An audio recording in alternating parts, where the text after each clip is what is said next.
মেঘবালিকার জন্য রূপকথা, কবি জয় গোস্বামী। আমি যখন ছোট ছিলাম খেলতে যেতাম মেঘের দলে। একদিন এক মেঘবালিকা প্রশ্ন করল কৌতূহলে, এই ছেলেটা, নাম কি রে তোর? আমি বললাম ফুসমন্তর। মেঘবালিকা রেগেই গেল, মিথ্যে কথা, নাম কি অমন হয় কখনো? আমি বললাম নিশ্চয়ই হয়, আগে আমার গল্প শোনো। সে বলল শুনবো না, যা, সেই তো রানী, সেই তো রাজা, সেই তো একই ঢাল তলোয়ার, সেই তো একই রাজার কুমার পক্ষীরাজে, শুনবো না আর ওসব বাজে। আমি বললাম তোমার জন্যে নতুন করে লিখবো তবে। সে বলল সত্যি লিখবি? বেশ, তাহলে মস্ত করে লিখতে হবে, মনে থাকবে, লিখেই কিন্তু আমায় দিবি। আমি বললাম তোমার জন্য লিখতে পারি এক পৃথিবী। লিখতে লিখতে লেখা যখন সবে মাত্র 2-4 পাতা, হঠাৎ তখন ভূত চাপলো আমার মাথায়।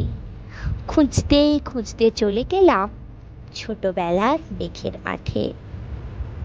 গিয়েই দেখি চেনা মুখ তো একটিও নেই এ তল্লাটে। একজনকে মনে হলো ওরই মধ্যে অন্যরকম। এগিয়ে গিয়ে বলি তাকেই, তুমি কি সেই মেঘবালিকা? তুমি কি সেই? সে বলছে মনে তো নেই, আমারও সব মনে তো নেই। আমি বললাম তুমি আমায় লেখার কথা বলেছিলে। সে বলল সঙ্গে আছে, ভাসিয়ে দাও গায়ের ছিলে। আর হ্যাঁ শোনো, এখন আমি মেঘ নই আর, সবাই এখন বৃষ্টি বলে ডাকে আমায়। বলেই হঠাৎ এক পশলায় চুল থেকে নখ আমায় পুরো ভিজিয়ে দিয়ে অন্য অন্য বৃষ্টি বাদল সঙ্গে নিয়ে মিলিয়ে গেল খরস্রোতায়, মিলিয়ে গেল দূরে কোথায়, দূরে দূরে।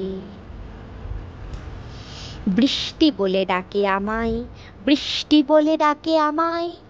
আপন মনে বলতে বলতে আমি কেবল বসে রইলাম, ভিজে একসা কাপড় জামায় গাছের তলায় বসে রইলাম। বৃষ্টি নাকি মেঘের জন্য? এমন সময় অন্য একটি বৃষ্টি আমায় চিনতে পেরে বলল, তাতে মন খারাপের কি হয়েছে, যাও ফিরে যাও, লেখো আবার। এখন পুরো বর্ষা চলছে, তাই আমরা সবাই এখন নানান দেশে ভীষণ ব্যস্ত। তুমি যাও, মন দাও গে তোমার কাজে, বর্ষা থেকে ফিরে আমরা নিজেই যাব তোমার কাছে। এক পৃথিবী লিখবো আমি, এক পৃথিবী লিখবো বলে ঘর ছেড়ে সেই বেরিয়ে গেলাম। ঘর ছেড়ে সেই ঘর বাঁধলাম গহন বনে। সঙ্গী শুধু কাগজ কলম, একাই থাকবো, একাই দুটো ফুটিয়ে খাবো, 2-1 মুঠো ধুলো বালি যখন যারা আসবে মনে তাদের লিখবো, লিখেই যাব। এক পৃথিবীর 100 রকম স্বপ্ন দেখার সাধ্য থাকবে যে রূপকথার, সে রূপকথা আমার একার। ঘাড় গুজে দিন লিখতে লিখতে, ঘাড় গুজে রাত লিখতে লিখতে, মুছেছে দিন, মুছেছে রাত। যখন আমার লেখবার হাত অসাড় হলো, মনে পড়লো সাল কি তারিখ, বছর কি মাস, সেসব হিসেব আর ধরিনি।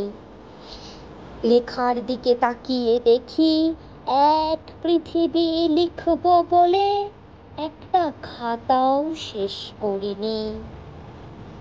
সঙ্গে সঙ্গে ঝমঝমিয়ে বৃষ্টি এলো খাতার উপর, আজীবনের লেখার উপর।